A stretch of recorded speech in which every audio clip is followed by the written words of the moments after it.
देश के प्रवक्ता और प्रखर वक्ता हैं, इसीलिए प्रवक्ता हैं। ऐसे कपिल जी मिश्रा पधारे हैं, आपकी जीवा पर सरस्वती विराजमान रहती है। मेरा आपसे आग्रह है कि सभी मीडिया को संबोधित करें। बहुत बहुत आभार जिला अध्यक्ष जी। और आज देश में एक ऐतिहासिक चुनाव है, लोकतंत्र। पहले राउंड की वोटिंग इस वक्त चली रही है और दूसरे राउंड की वोटिंग में कोटा में भी लोग अपने मताधिकार का प्रयोग करेंगे। कोटा एक अद्भुत चुनाव इस बार देख रहा है और उसी को देखने के लिए मैं भी आया हूँ। कोटा के अपने संगठन के साथियों से और कोटा के प्रबुद्ध वर्ग के लोगों से आज संवाद रहेगा। एक ऐतिहासिक चुनाव है। बड़ी जीत की तरफ भारतीय जनता पार्टी कोटा में सुनिश्चित विजय की तरफ बढ़ती हुई दिखाई दे रही है। यहाँ पर कल गृह मंत्री जी भी आने वाले हैं और जिस प्रकार के सांसद कोटा की जनता ने चुने, पूरे देश के लिए एक आदर्श, एक रोल मॉडल। और हम लोग तो दिल्ली में बैठकर ये देखते थे कोरोना के काल में आदरणीय ओम बिरला जी ने जिस प्रकार से सेवा का कार्य किया, वो जनप्रतिनिधि से भी बढ़कर था। जो जनप्रतिनिधि की जिम्मेदारियां हैं उससे भी बढ़कर एक समाज के बड़े भाई, एक बेटे की तरह उन्होंने उस जिम्मेदारी को निभाया। उनके द्वारा किए गए विकास कार्य और सामाजिक कार्य दोनों अनुकरणीय हैं। उनको देखने और सीखने के लिए बहुत सारे सांसद बीच बीच में कोटा आते भी रहते हैं। तो एक ऐतिहासिक विजय की तरफ बढ़ रहे हैं और ख़ास तौर पर मैं ये कहना चाहता हूँ कि सौभाग्यशाली हैं हम लोग कि हम लोगों ने दिल्ली में एक ऐसे अध्यक्ष को देखा और वो हमें देखने का सौभाग्य इसलिए मिला कि यहाँ की जनता ने अपने मताधिकार से इस प्रकार के व्यक्तित्व को संसद तक पहुँचाया था। पुनः उसी विवेक के साथ, उसी एकता के साथ पुनः मताधिकार का प्रयोग 26 तारीख को कोटा की जनता करने जा रही है और इस ऐतिहासिक चुनाव के हम सब लोग साक्षी बनेंगे। मतलब ये अद्भुत चुनाव कैसे, मतलब क्या, किस संदर्भ में अद्भुत चुनाव? तीसरी बार प्रधानमंत्री मोदी जी के नेतृत्व में जिस बड़ी विजय की तरफ, और हर बार पिछले से ज़्यादा बड़ी विजय, तो इस मामले में ये अद्भुत है।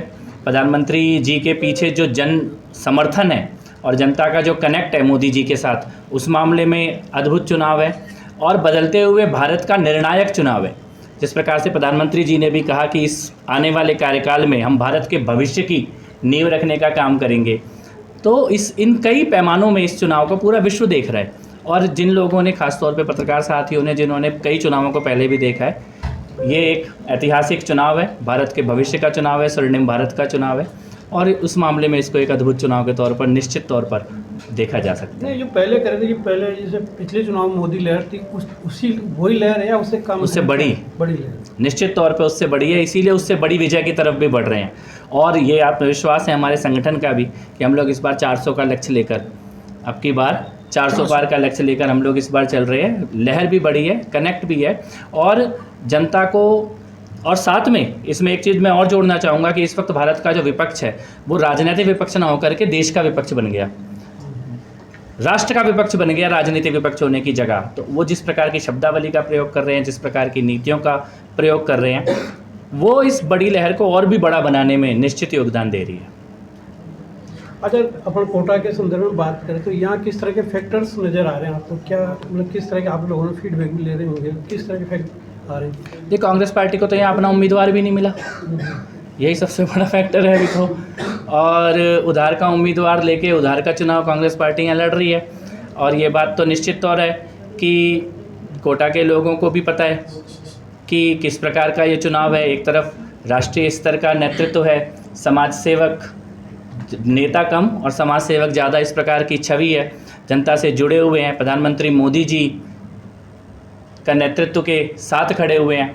और दूसरी तरफ जो लोग हैं वो तो राष्ट्र के साथ नहीं हैं, जिनको जो कभी खुद को सनातनी बताते हैं और कभी ये भी नहीं कह पाते कि राम मंदिर पर उनके नेतृत्व ने बाइकआउट क्यों किया। तो इस प्रकार का कोटा, और कोटा ने देखा है, कोटा ने विकास भी देखा है, कोटा का सम्मान आज पूरे देश में, कोटा की अपनी भी पहचान है और कोटा के जनप्रतिनिधि की भी पहचान है पूरे देश में। तो एक अच्छा चुनाव है कोटा का और बड़ी ऐतिहासिक विजय, पिछली बार से बड़ी विजय। और मैं तो अभी संगठन के साथियों से बात कर रहा था, जिला अध्यक्ष जी का कहना है हम 5 लाख से ज़्यादा मतों से कोटा निश्चित तौर पर जीतने जा रहे हैं। जिस तरह के जो व्यक्तिगत आरोप लगा रहे हैं दूसरी तरफ से कांग्रेस प्रत्याशी रूप से, तो उसका क्या मतलब क्या नुकसान मानते हो या क्या मतलब क्या किस तरह का किस तरह संदर्भ में देखते हो आप?